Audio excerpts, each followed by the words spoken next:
Assalamualaikum warahmatullahi wabarakatuh. Bismillahirrahmanirrahim. Alhamdulillahi rabbil alamin. Wassalatu wassalamu ala ashrafil anbiya'i wal mursalin, nabiyyina Muhammadin wa ala alihi wa sahbihi ajma'in. Rabbi shrah li sadri wa yassir li amri wa hlul 'uqdatan min lisani yafqahu qawli, amma ba'd. Alhamdulillah, syukur, sebanyak-banyak syukur kepada Allah. Selawat serta salam ke atas Rasulullah sallallahu alaihi wasallam, para ahli keluarganya, para sahabatnya dan para pengikutnya sampailah hari kiamat.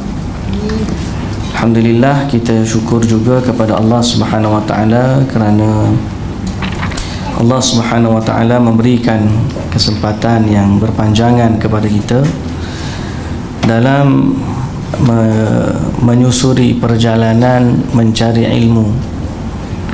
Dan alangkah perlunya kita duduk dalam landasan ini pun sudah satu kebahagiaan. Apatah lagi menimba sesuatu yang bermanfaat dari majlis itu. Duduk dalam majlis ilmu itu pun satu kebahagiaan dan kemuliaan dah. Tambah lagi kalau kita belajar dan kemudian kita faham, dapat lagi tambahan dari itu. Kalau kita tambah lagi dengan amal salih dan sebagainya, tambahan lagi kebaikan yang berganda. Jadi alhamdulillah, berada dalam majlis ilmu ni pun sudah kita syukur kepada Allah Subhanahu wa taala kerana Allah memberi taufiknya kepada kita untuk belajar. Dan kita berdoa kepada Allah Subhanahu wa taala agar Allah terus memberi kefahaman kepada kita berkaitan dengan agama, kerana sesungguhnya Nabi sallallahu alaihi wasallam bersabda, man yuridillahu bihi khairan yufaqihu fid din. Kalau Allah nak bagi benda baik kepada kita, yang Allah bagi ialah agama. Kalau Allah bagi harta belum tentu, kalau Allah bagi sihat pun belum tentu. Tapi kalau Allah bagi kefahaman agama kepada kita, maka itulah tandanya Allah berkehendak baik dengan kita. Sebab Nabi kata begitu, man yuridillahu bihi khairan yufaqihu fid din. Adapun nikmat-nikmat lain, harta diberikan kepada siapa yang Allah suka dan siapa yang Allah murka. Sihat Allah bagi kepada siapa yang dia suka dan siapa yang dia murka. Dan begitulah umur yang panjang, ada yang Allah bagi kepada yang dia suka, ada yang Allah bagi kepada yang dia murka. Tapi kefahaman dalam agama, amal salih dan sebagainya, itu adalah harta yang sangat bernilai yang Allah Azza wa Jalla kurniakan kepada hamba-hamba yang dikasihinya.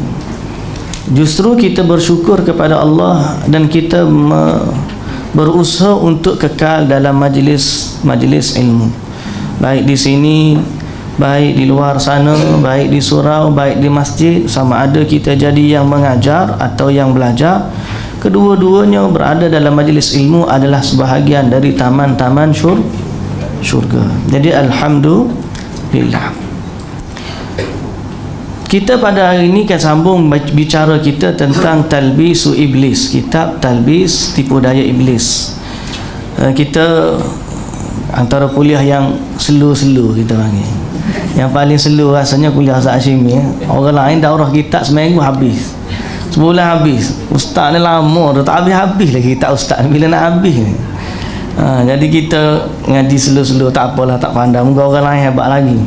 Dia ngajar sekali gua habis lalu. Kita ni kena baca sikit-sikit. Jadi tak apa, sikit-sikit pun mudah-mudahan dia memberi manfaat kepada kita.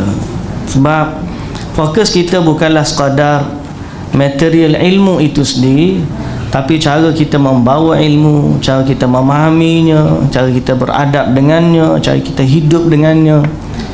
Seakan-akan budak yang bila nak besar, kalau masuk semua dalam perut dia, dia tak besar, dia pecah. Tapi kalau nak besar ni, dia kena sikit, lama-lama dia besar. Sebab tu tul al-mujalasah, duduk lama dalam majlis ilmu berpanjangan, bertahun-tahun. Kadang-kadang bukan nilai ilmu tu yang saja kita nak. Selain daripada itu ada banyak cabang-cabang lagi yang kita dapat dalam berada dalam majlis ilmu. Mudah-mudahan Allah Subhanahu wa taala merahmati kita, memahamkan kita dalam agama dan memandu kita dalam hidup sehingga akhirnya kita kembali kepada Allah Subhanahu wa ta'ala. Pertama bagi orang yang baru nak mengenal majlis-majlis ilmu, baru nak belajar, baru dalam istilah setahun, 2 tahun, 3 tahun. Pada saya pun masih lagi baru nak banding dengan orang-orang yang dah banyak lagi ilmu mereka. Cuma di saat itu kita kena banyak belajar tentang adab, akhlak, macam mana disiplin ulama dalam berkhilaf, dalam pelajari ilmu dan sebagainya. Dan saya senantiasa sering ulang, saya ada dalam diri dan juga waktu saya belajar dulu, kadang-kadang apa yang kita belajar Allah tak bagi kefahaman waktu kita duduk dalam majlis ilmu. Tapi minta dengan Allah, ya Allah, aku duduk dalam majlis ini, mudah-mudahan kalaupun tak faham hari ini, Engkau bagi kepadaku kefahaman di saat Engkau rasa nak bagi kefahaman kepadaku, ataupun di saat aku memerlukan kefahaman itu. Sebab kadang-kadang dia ada domino effect, ataupun kita ni umpama puzzle. Ilmu hadis, ilmu Quran, ilmu bahasa Arab, ilmu balaghah, ilmu tu ilmu ni, kita belajar sini sikit, situ sikit, tapi kita tak nampak lagi keserasian atau selarinya ilmu tersebut. Sampai satu saat kita faham, dia akan tersusun seperti puzzle.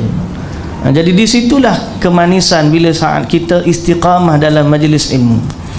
Saat mula-mula mari belajar mungkin kita tak faham, kita pun give up 2-3 kali, pakat tak mari dalam majlis ilmu, dah duduk bertahan. Saya ingat saya belajar tingkatan 4 bahasa Arab, daripada tingkatan 1 belajar sampai tingkatan 4 nak ambil periksa tu masih lagi okey tak okey lagi, walaupun kita faham tapi kita tak rasa manisnya dia. Waktu saya nak ambil SPM, saya ingat ada satu je kata kunci sahabat saya bagi tahu. Dia kata apa? Jamak kepada ghairu aqil adalah muannas. Dia kata gitu. Hukum jamak kepada ghairul aqil kita guna dhamir muannas. Dia kata tu je kepada saya. Saya bila nampak tetuh dengan fa'ilnya, dengan apa tasrifnya semua sekali, dia jadi macam efek yang berpanjangan sehingga kita tersusun puzzle tersebut. Jadi kalau kita belajar dulu tak faham, dengan satu ibarat tu kita faham dah hak sebelum ni. Di saat Allah nak memberi kefahaman kepada kita, sebab tu kita kata man yuridillahu bihi khairan yufaqihu fid din.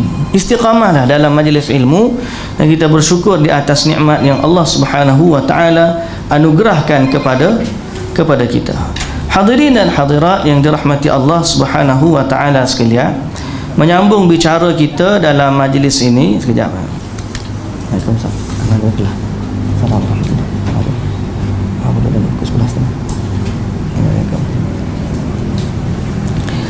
Menyambung bicara kita dalam bab talbisu iblis terhadap ahli ibadah dalam ibadahnya. Situkah kita berhenti? Dah lebih dah? Sama, ustaz tak ingat, nama kita ingat, bagus sungguh pula kata. Nak marah pun tak boleh, muka ustaz tak ingat juga. Tapi seingat-ingat saya, di situlah saya berhenti. Penguasa dah habis dah, puasa dah. Bab besar itu dah, bab taharah dah, meninggalkan salat, persoalan niat puasa. Muka surat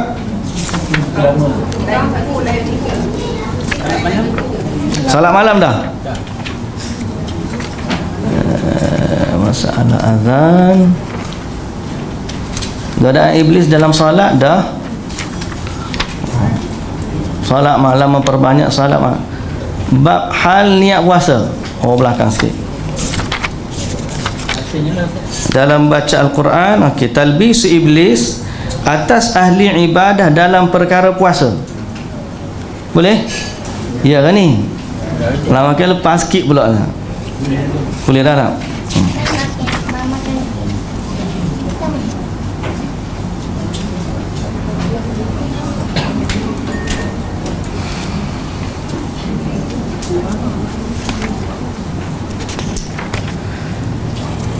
Baik, boleh tak kita undur sikit?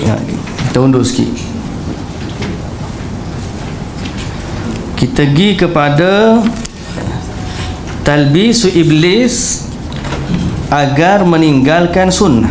Sebelum daripada ada lagi dalam taharah bab apa tu was-was. Dalam bab salat kemudian agar meninggalkan amalan sunnah, agar meninggalkan amalan sunnah, atau meninggalkan hal-hal yang hukumnya sunnah. Dalam dua bab. Nama satu, meninggalkan hal-hal yang hukumnya sunnah. Baik, ini adalah rentetan daripada talbisu iblis dalam perkara salat. Dalam perkara salat. Jumpa tak? Jumpa Baik. Muka surat kalau buku ni 174.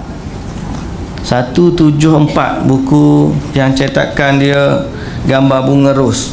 Dua. Cetakan. Cetakan pustaka Imam Asy-Syafi'i.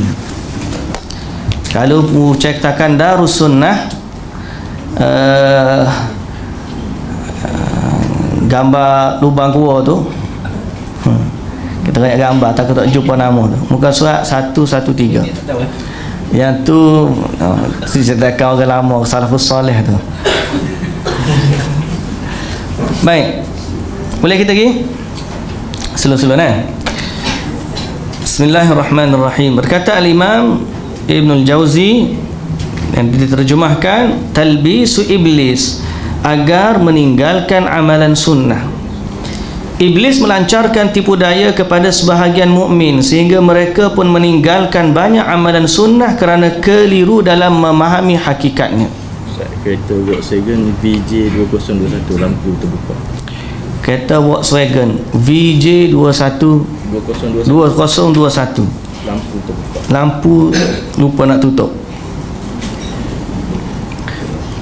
Dah tutup lah. Lampu terbuka. Auto. Okey, settle.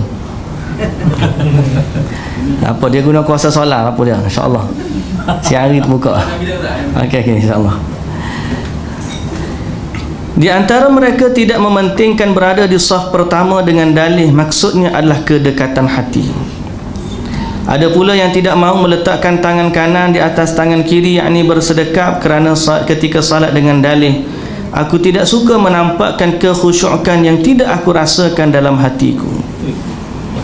Talbis. Iblis ni kadang-kadang membisikkan sesuatu yang baik dalam hati untuk kita meninggalkan sesuatu yang sunnah, sehingga akhirnya kita tinggalkan yang sunnah tersebut kerana nak menjaga sesuatu yang mungkin pada kita adalah baik, hakikatnya tidak. Dia kata apa? Pergi saf pertama. Sedangkan saf pertama ni Nabi SAW kata, "Lau ya'lamun nas ma fi as-saffil awwal, lau ya'lamun nas ma fi an-nida'i was-saffil awwal, thumma lam yajidu illa an yastahamu alaih lastahamu alaih." Ila akhir al-hadis. Kalaulah manusia tahu apa yang ada di dalam azan, dia pergi azan, pahala dia besar mana, dan juga duduk di saf yang pertama tu pahala dia besar, thumma lam yajidu, kemudian mereka tak dapat fadilat tersebut melainkan dengan mengundi. Mana semua orang pakat gigi nak azan belaka. Siapa nak azan beratur pintu tu, lebih pada nak beli tudung Farida lagi.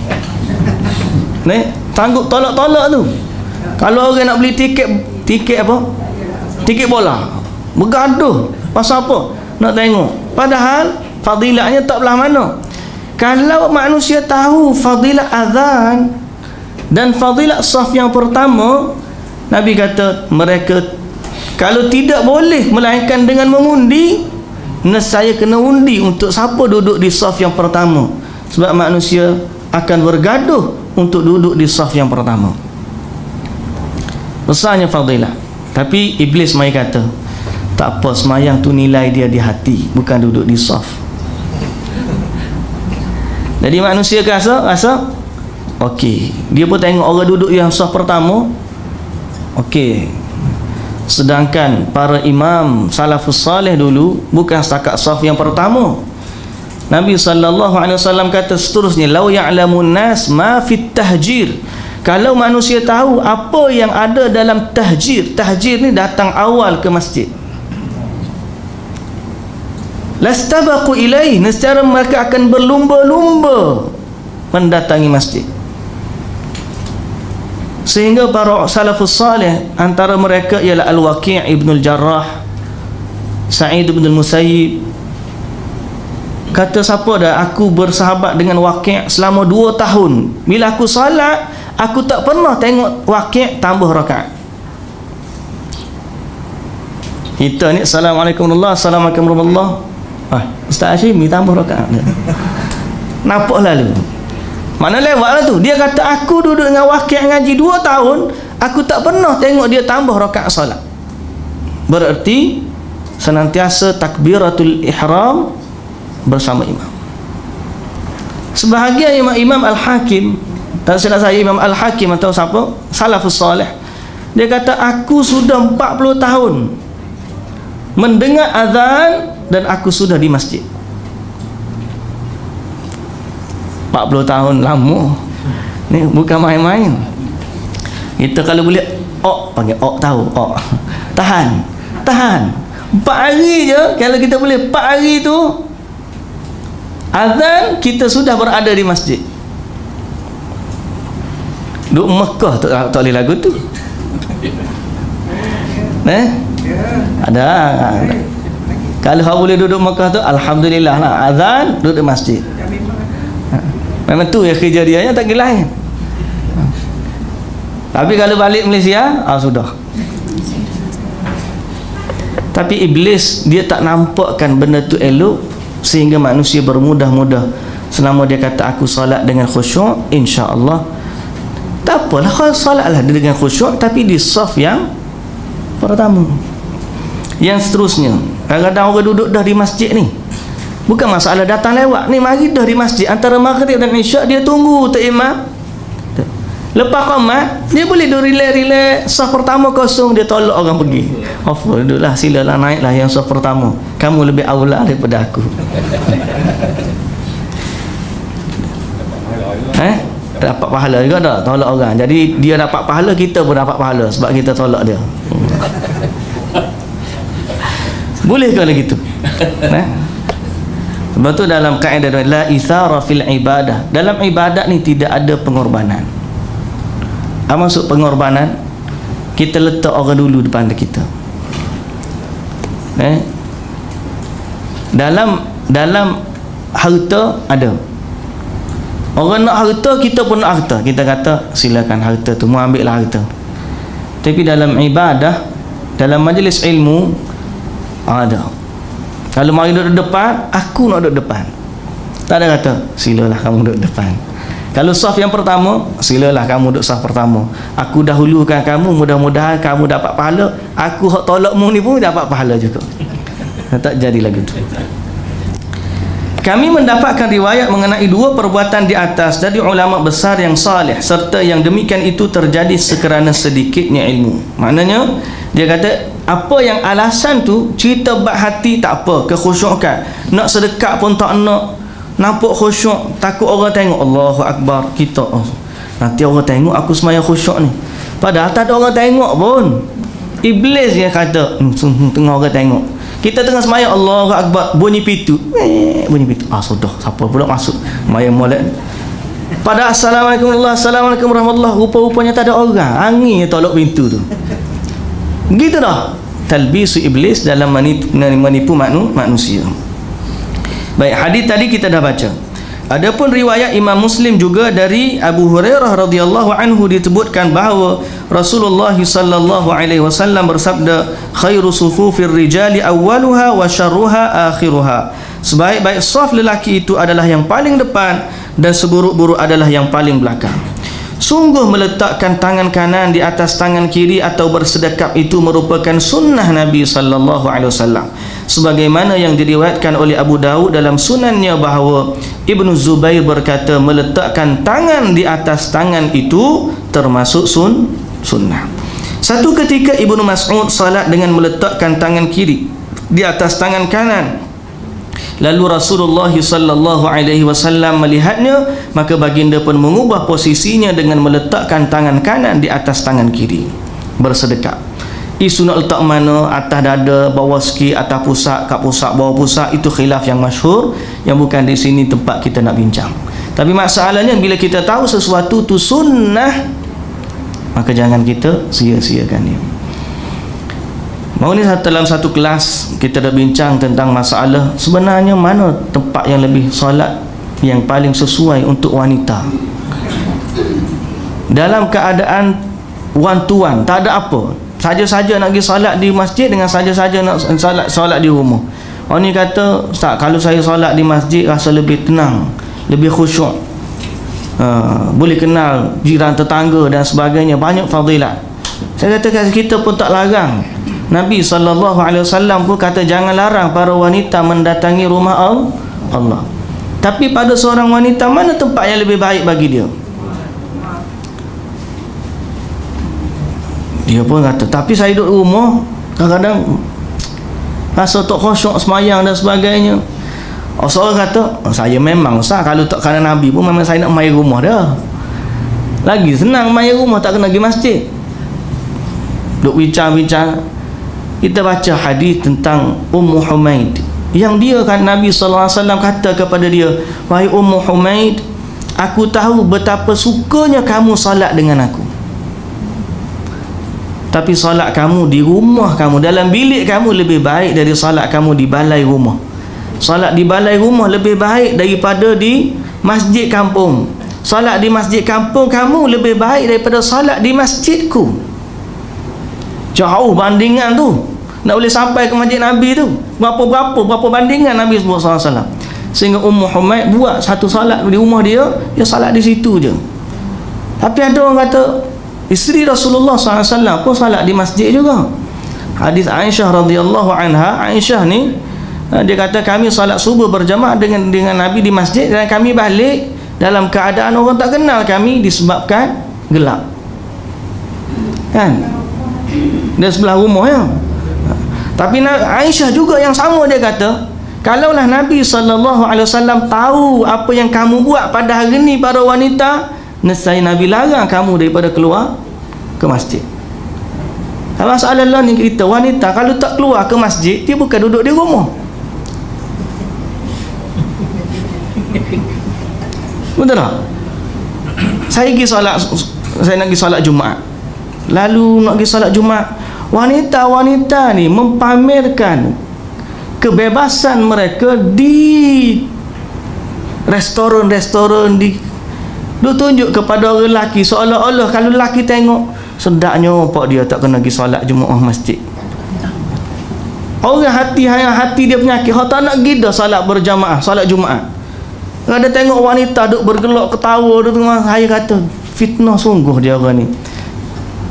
Kita nak pergi solat berjamaah, solat Jumaat tu, solat Jumaat ni kan apa-apa dia solat Jumaat rehat kan, duduk makan apa, duduk rehat. Di situlah, waktu itulah happy orang wanita. Dia kata free man zone, dia kata tak ada lelaki. Nak pergi shopping komplek pun okey, nak gitu lagi. Padahal ke tempat duduk dia mana masa tu, kalau dia tak duduk, dia duduk di rumah, tidak menimbulkan fitnah bagi lelaki. Tapi Allah tak nak pergi salat Jumaat kan, dia kata apa? Kalau sedaknya orang perempuan tak pergi. Dia tengah makan, orang azan kena berhenti. Orang perempuan tu makan dengan syoknya, dia makan. Mungkinlah semaya aku nak makan siap ni. Jadi begitu. Ada orang tu kata memang saya Ustaz memang tak saya sebab malas Ustaz. Jadi kita kata seorang yang mana dia tak pergi ke masjid kerana malas, tak sama dengan orang yang tak pergi ke masjid kerana mendahulukan perintah Rasulullah sallallahu alaihi wasallam. Sebab Ummu Humaid dia sangat suka pergi ke masjid. Masjid Nabi tu bukan orang lain. Tapi kerana Nabi pesan dia kayak gitu, dia lebih mendahulukan rumah dia. Jadi kita kata mendahulukan sunnah Rasulullah sallallahu alaihi wasallam. Banyak-banyak kita ni dalam kehidupan kita bertentangan dengan nafsu kita. Apa yang nak buat Nabi sebut lain, kita nak buat lain. Nabi sebut lain, nak buat lain. Kita meninggalkan keinginan kita semata-mata menundukkan dia kepada perintah Rasulullah sallallahu alaihi wasallam. Dan memang talbis iblis ni nak ganggu kita dalam bab tu dengan macam-macam, sehingga kadang-kadang kita kena letak kebenaran itu bukan duduk dalam hatiku. Kebenaran itu ialah apa yang telah disebutkan oleh Rasulullah sallallahu alaihi wasallam. Kadang-kadang mari juga perasaan itu, kita kata tak apalah sebab Nabi suruh aku buat gini, aku buat lagu ni. Mari juga penyakit-penyakit lintasan begitu. Jadi kita kata selama Nabi sallallahu alaihi wasallam suruh buat gitu, maka kita buat begitulah. Boleh. Ibnul Jauzi rahimahullah menegaskan, janganlah anda mengira kami berlebihan atas pengingkaran terhadap orang yang berkata maksudnya adalah kedekatan hati dan nukilan.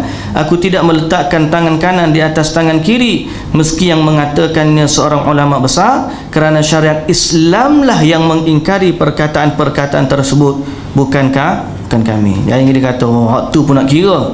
Bukan masalah yang tu pun nak kira, kerana yang berkait ni adalah hukum Islam. Bila sesuatu tu melibatkan hukum Allah, dia akan jadi besar. Okey? Pernah ada yang mengadu kepada Ahmad bin Hanbal. Ibnul Mubarak berkata begini dan begitu. Imam Ahmad menanggapi, ketahuilah bahawa Ibnul Mubarak tidak menerima wahyu dari langit. Dalam riwayat yang lainnya terdapat seorang yang mengatakan kepadanya, Ibrahim bin Adham mengatakan demikian. Imam Ahmad menanggapinya, apakah kalian datang kemari serta mengadukan hal tadi kepadaku? Sudah kalian melewati cabang-cabang jalan, lewatilah jalan utama. Jadi ada juga, kita bukan nak cerita bab fulan bin fulan, tapi kita nak kata yang utama adalah kita tunduk kepada syariat Islam. Maka dari itu syariat tidak boleh ditinggalkan kerana perkataan seseorang yang diagungkan atau kita hormati. Sebab bagaimanapun juga syariat lebih agung dari dia.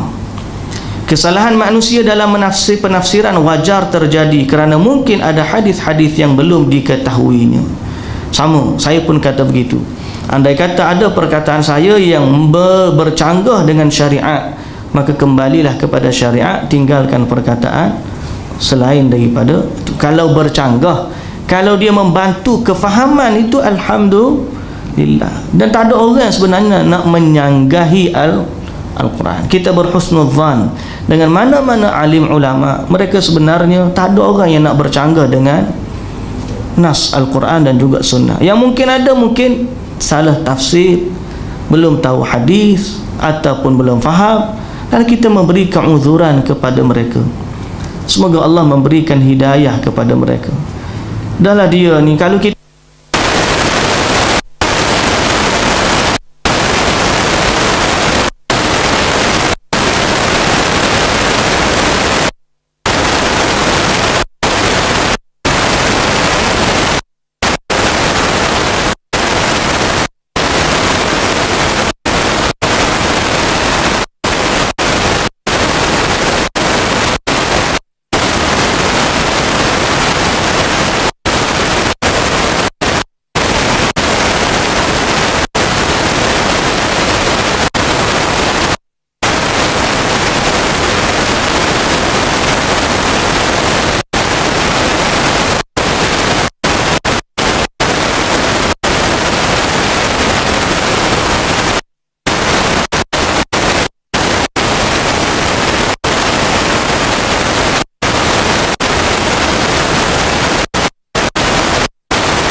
di tengah orang banyak. Tangisan tersebut akan sulit sekali untuk ditahan jika sudah biasa dilakukan. Meski saja yang mampu menutupinya malah menampakkannya.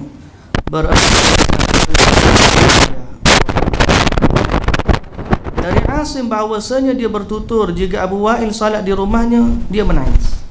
Namun bila dia diberi segala kesenangan dunia dengan syarat menangis di hadapan orang lain, nescaya dia menolak dan tidak akan.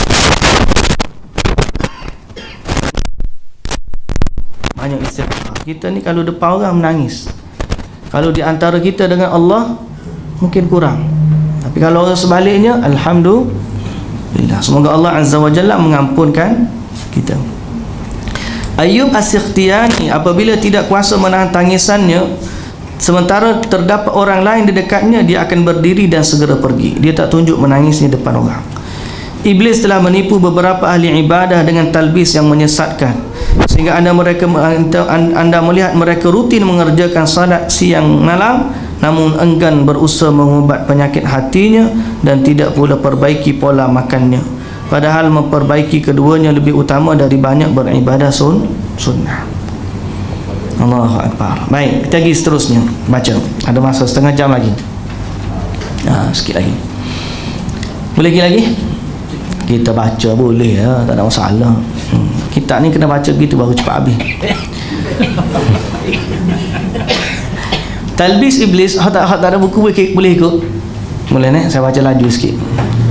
Talbis iblis menebarkan iblis menebarkan talbis kepada sebahagian orang dengan mendorong mereka agar mahu banyak membaca Al-Quran.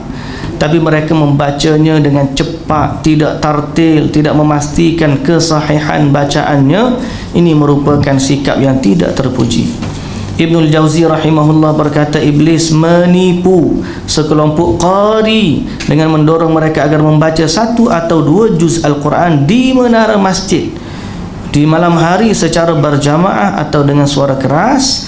Dengan dalam perbuatan ini mereka telah menghimpun 2 perkara buruk sekaligus, iaitu mengganggu orang yang sedang tidur dan beribadah dengan yang rentan dengan penyakit riya.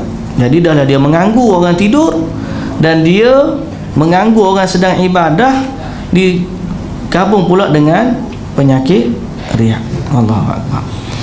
Di antara ahli ibadah ini ada yang membaca Al-Quran di masjid ketika azan, kerana saat itu orang sedang berkumpul di masjid. Ibnul Jauzi kembali berkata, salah satu perkara paling menghairankan yang pernah kusaksikan di antara mereka adalah seorang lelaki yang mengimami salat subuh orang-orang di hari Jumaat menoleh dan membaca surah Al-Falaq dan An-Nas, lantas dia membaca doa khatam Al-Quran. La ilaha illallah. Salat subuh dia tengok orang ramai, dia pun Allahu Akbar, kemudian dia baca qul a'udzu birabbil falaq, qul a'udzu birabbin nas dalam 2 rakaat, kemudian dia baca doa khatam Quran dalam salatnya. Kemudian salat subuh dalam kunut tu baca doa khatam Quran, macam orang buat doa dalam tarawih. Jadi dia kata ini bukanlah cara ibadah para salafus salih. Sungguh mereka senantiasa menyembunyikan ibadahnya. Sebagai contoh amalan Ar-Rabi' bin Khuthaim, seluruhnya rahsia. Kadang-kadang dia telah membuka mushaf, lalu orang menemuinya, maka dia pun menutupi mushaf dengan kain. Imam Ahmad bin Hanbal sering membaca Al-Quran, tapi tidak diketahui berapa banyak kali dia khatam. Okey, tak perlu bagi tahu. Talbis iblis atas ahli ibadah dalam perkara puasa. Ibnul Jauzi berkata, iblis telah menipu sebahagian orang dengan menjadikan mereka menganggap bagus berpuasa secara terus-menerus. Sejatinya hal ini boleh saja dilakukan selama tidak berpuasa di hari-hari yang terlarang. Hanya saja hal tersebut tetap mengandung kerosakan jika dilihat dari 2 sisi. Jadi ada orang rajin puasa, tiap-tiap hari puasa je, melainkan hari-hari yang ataupun hari yang haram puasa. Kalau tidak, memang dia puasa. Tetap ada 2 kerosakan. Tak bagus juga puasa tiap-tiap hari ini. Yang pertama, puasa seperti ini dapat melemahkan badan. Akibatnya dia tidak kuat bekerja menafkahi keluarga dan tidak dapat memenuhi keperluan batin isterinya.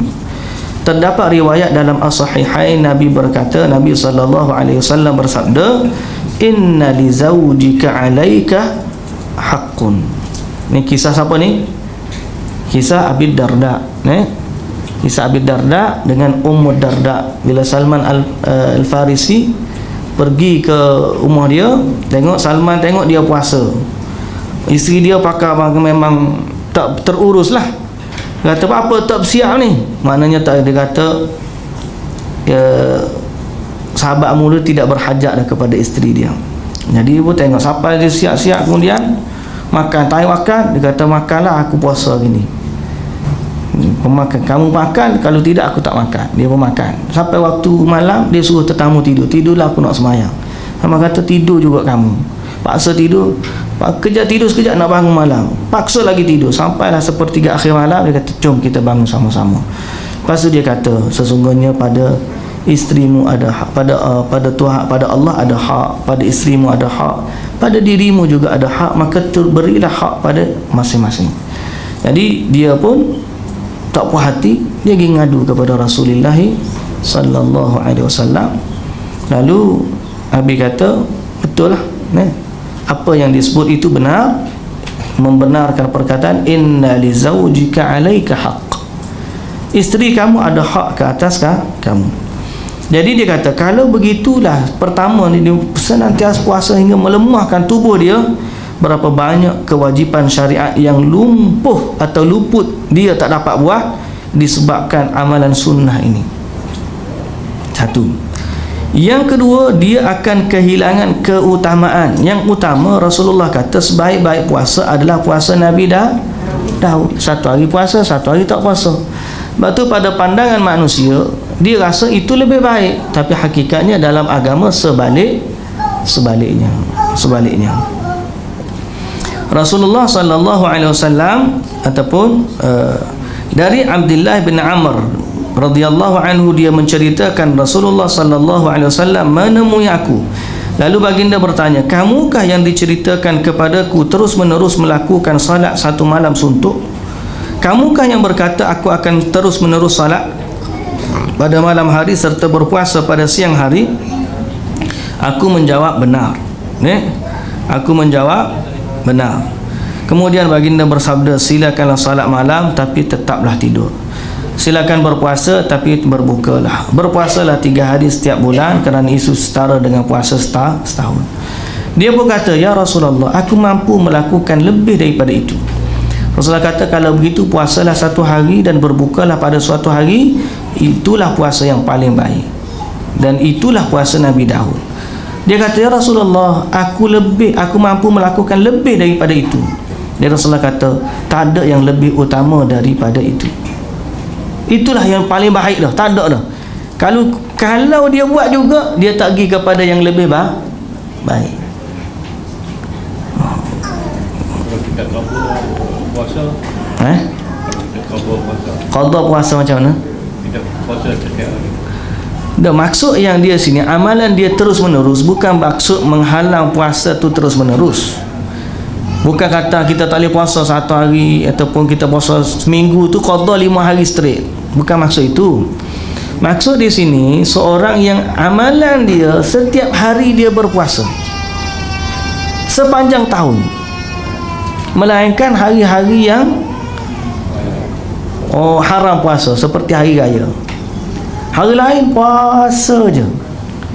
Jadi amalan tersebut tidaklah lebih utama kalau nak dibandingkan amalan 1 hari puasa, 1 hari buka, 1 hari puasa, 1 hari buka untuk sepanjang tahun.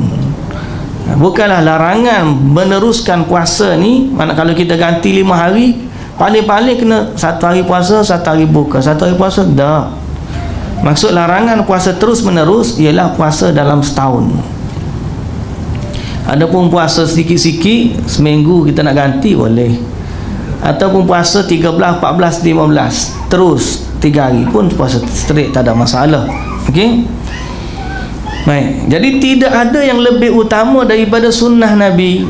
Walaupun yang zahirnya manusia tengok itu lebih aula. Kalau tengok lebih pasal apa? Ni puasa tiap-tiap hari. Mana besar pahala puasa dengan tak puasa? Pahala puasa lebih besar. Tapi kalau puasa tiap-tiap hari dengan puasa satu hari puasa, satu hari buka, mana lebih besar?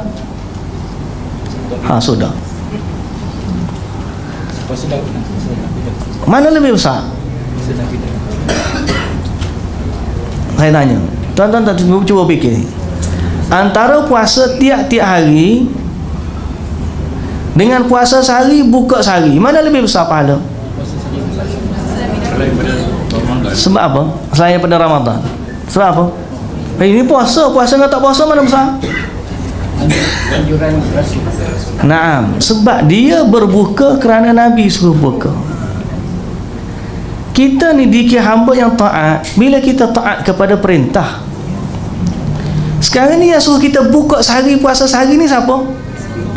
Nabi. Maka di saat kita tak puasa, aku hari ni tak puasa, sebab apa? Sebab Nabi suruh buka. Sama kes tadi saya kata, seorang wanita yang sangat cinta salat dengan Rasulullah, Ummu Humaid, sangat sayang pada salat bersama Rasulullah di masjid. Tapi mungkin atas sebab peribadi dan sebagainya, Nabi mengkhususkan dia. Nabi kata apa? Salat kamu di rumah lebih baik daripada salat di masjid kampung kamu. Salat di masjid kampung kamu lebih baik daripada salat di masjidku. Padahal kita tahu salat masjid Nabi 1000 kali ganda lebih daripada masjid lain. Dia sangat cinta ke masjid. Kalau kira pergi masjid pahala lagi, dengan sebab langkah masjid berapa darjat dah. Salat dengan imam lagi berjamaah. Kemudian dapat pula macam-macam fadilat dapat salat berjamaah di masjid. Sehingga orang wanita kata, aku tak boleh kau nak dapat fadilat pahala berjamaah ni, aku pun nak juga. Contoh. Tapi di saat dia pergi tak ada, saya lagi seronok ustaz kalau tak pergi maya masjid. Yang ni lain dengan seorang wanita. Saya sebenarnya nak pergi salat masjid, nak berpahala jemaah. Dia rindu, Allahu Akbar, ya Allah aku nak pergilah masjid pasal nak salat berjamaah.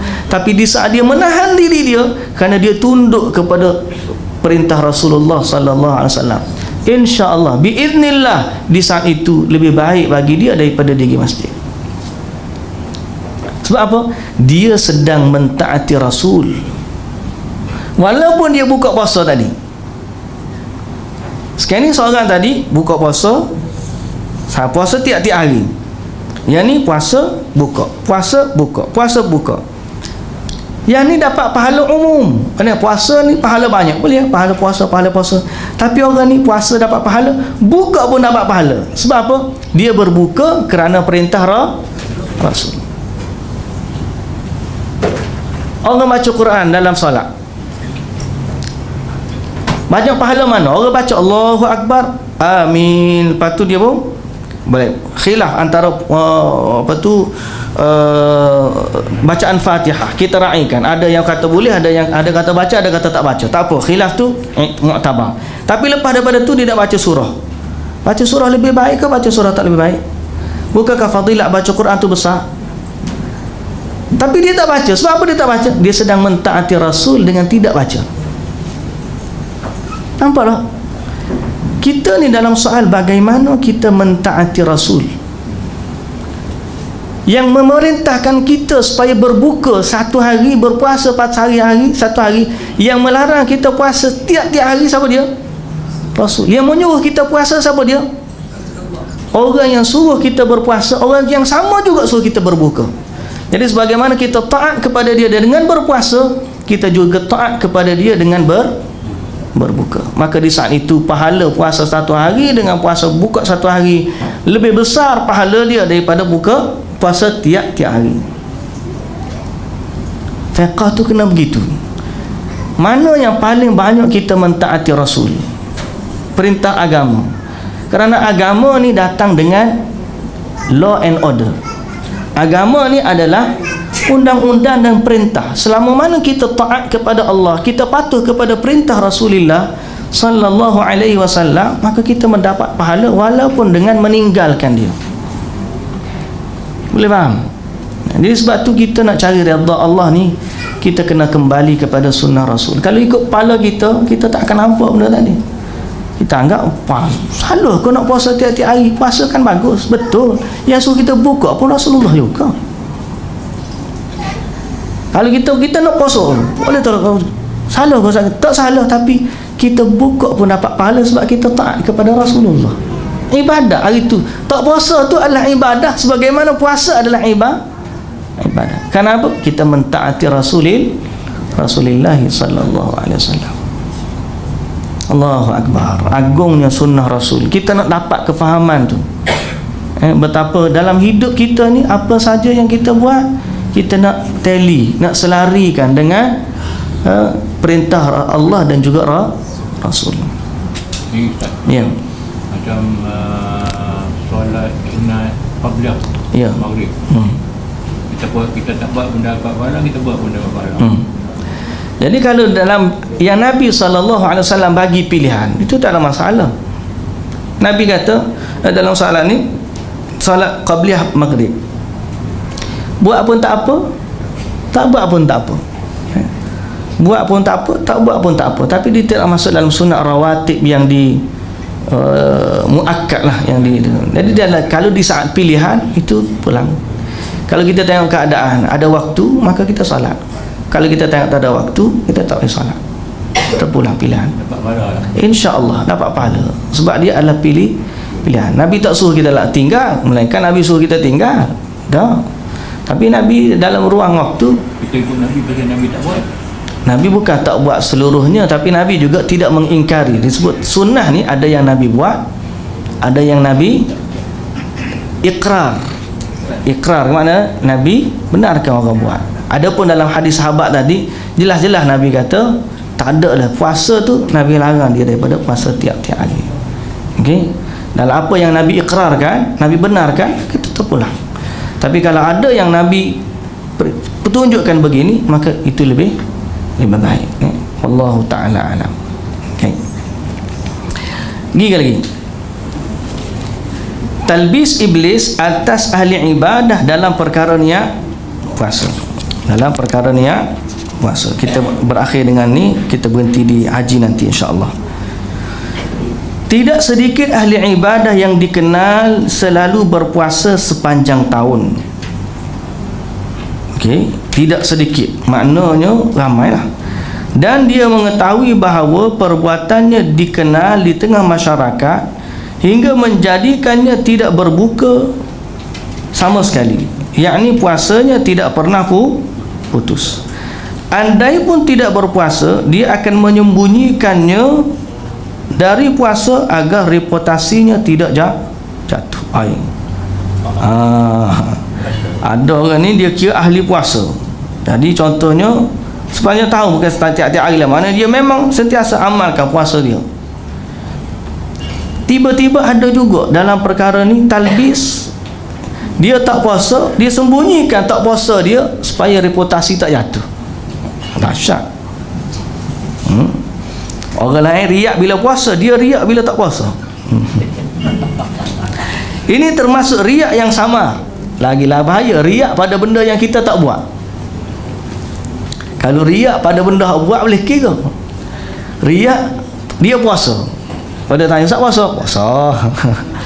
Ni dia tak puasa, tapi dia menjaga reputasi amalan puasanya sehingga dia ngaku puasa padahal dia tak puasa. Dahsyat ni. Ini termasuk riak yang sama. Semoga Allah Azza wa Jalla mengampunkan kita. Sebab apabila dia ikhlas atau mau menutupi kegemarannya berpuasa, pasti dia akan berbuka di hadapan orang-orang yang mengetahui bahawa dia penekun puasa. Kemudian dia kembali berpuasa tanpa diketahui orang lain. Di antara ahli ibadah ada yang mengkhabarkan kepada orang lain puasa yang dilakukannya. Dia berkata, sudah 20 tahun aku tidak pernah tidak berpuasa.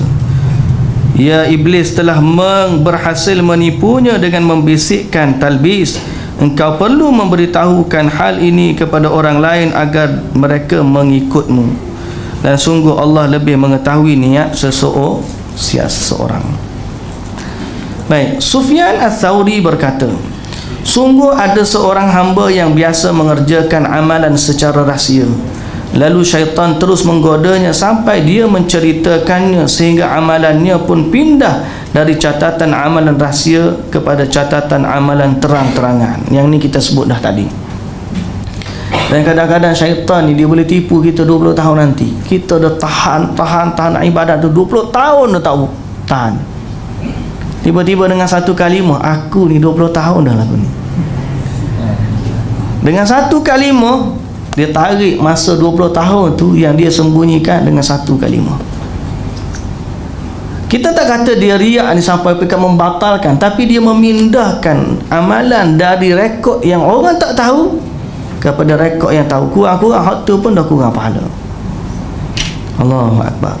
Kurang pahala bukan kerana riak lagi, kerana hanya sebab amalan orang tahu dengan amalan orang tak tahu. Sebab tu para ulama salaf berusaha menyembunyikan amalan mereka.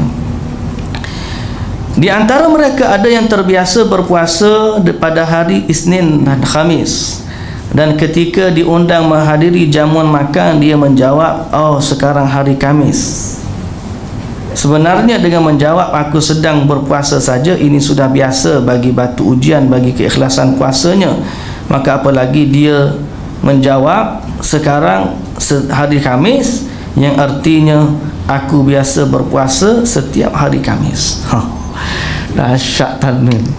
Dia punya ibarat tu pun, kalau dia kata oh aku ni hari puasa, dia kata jom kita hari ni hari Khamis ni. Hari Khamis. Apa hari Khamisnya? Ayatnya aku ni kalau hari Khamis puasa. Dia tarik semua minggu hari Khamis dia. Kalau dia kata hari ni aku puasa, hari ni je tu, hak minggu lepas orang tak tahu. Hak minggu lepas orang tak tahu, hari ni je dia bagi tahu sebab orang dah ajak dah. Tapi bila sebut hari ni hari Khamis ni. Hari ni kan hari Khamis. Hari Khamis. Faham? Diskaun. Maknanya kita tu pun ulama jaga. Allahu Akbar. Kalau kita tak tahu itu, istighfar je lah. Hanya juga kadang-kadang kita tersasul. Tersasul. Tapi itulah mereka ni sangat jaga. Ada pula yang suka merendahkan orang lain lantaran dia sering berpuasa sedangkan mereka tidak. Salah seorang dari mereka selalu berpuasa tetapi tidak peduli dengan makanan apa dia berpuasa. Ini satu talbis lain. Okey. Talbis yang pertama yang kita kata nak tunjuk orang, talbis kedua yang dalam ni dia merendah-rendahkan orang yang tidak berpuasa. Kalau dia puasa sunat baguslah, tapi jangan tengok orang tak puasa sebagai orang yang kurang daripada dia. Jangan. Okey. Sebab tu kalau kita tengok orang di saya kan, kalau pergi bulan Ramadan ke bawah ni, alhamdulillah bulan Muharram dapat masih lagi duduk di Madinah. Jadi kita tengok suasana orang sana puasa tu, masya-Allah. Bila apa safrah tu kat tabur tu, setengah-setengah tak puasa pun pergi duduk ke rumah makan. Tak azan lagi duduk makan. Orang lain duduk tunggu tu. Tapi tuan yang letak safrah tu tak kata apa. Makan, mu nak makan. Kita pula duduk ni. Allahu Akbar dia ni. Jangan duk tunjuk ke orang kat kita tak puasa ni. Seolah-olah gitulah, dah lah duduk dekat safrah tu. Dia makan kenduri. Jadi begitu keadaan dia. Jangan sampai merendahkan. Kalau dia tak puasa, dia nak makan tak masalah. Salah seorang dari mereka selalu berpuasa dan tidak peduli dengan makanan apa yang dia berbuka, halal ataupun haram. Tidak menjauhi ghibah ketika berpuasa. Tidak menjauhi ghibah, mengumpat. Puasa dah, tapi dalam puasa tu pun duduk mengumpat. Tidak menghindari pandangan yang diharamkan dan tidak menjauhi kata-kata yang tidak berguna. Iblis telah menipunya dengan berkata, puasamu akan menepis hukuman atasmu. Semua ini termasuk talbisu iblis. Semoga Allah Azza wa Jalla menyelamatkan kita daripada fitnah, dan semoga Allah Subhanahu wa taala memberikan kepada kita kefahaman dalam agama. Doakanlah sama-sama kita supaya Allah Subhanahu wa taala meridai semua daripada kita, dan lihatlah orang Islam di sana dengan pandangan yang cinta, kasih dan juga sayang. dan kita senantiasa doa kepada Allah Subhanahu wa taala, Rabbana ighfir lana dzunubana, ya Allah ampunkanlah dosa-dosa kami, wa li ikhwanina, dan kepada saudara-saudara kami, alladzina sabaquna bil iman, yang telah mendahului kami dengan iman, terutama para sahabat, para muhajirin dan juga ansar. Dan kita juga doa, Rabbana la taj'al fi qulubina, ya Allah janganlah jadikan dalam hati kami ghillan lil ladzina amanu, rasa benci kepada orang beriman. Ya. Biarlah Allah ni menjadikan dalam hati kita ni senantiasa kasih, sayang dan cinta kepada sesama muslim, walau apa pun kekurangan dia. Kalau dia mengucapkan kalimah syahadah la ilaha illallah, dia tidak terlibat dengan perbuatan-perbuatan syirik, atau dia masih lagi ada kesamaran, yang kita tahu dia bukan ilmunya banyak, yang perlu kepada bimbingan, bantuan, doakanlah mereka. Sebab kita semua adalah bersaudara, innamal mu'minuna ikhwah. Dan mudah-mudahan Allah merahmati kita semua. Kita berhenti setakat tu dulu, iaitu talbisu iblis pada ibadah perkara berkaitan dengan ibadah haji. Allahu ta'ala alam. Subhanakallahumma wa bihamdika asyhadu an la ilaha illa anta astaghfiruka wa atubu ilaik. Aqulu qawli hadza wa astaghfirullahal azim li wa lakum. Assalamu alaikum warahmatullahi wabarakatuh.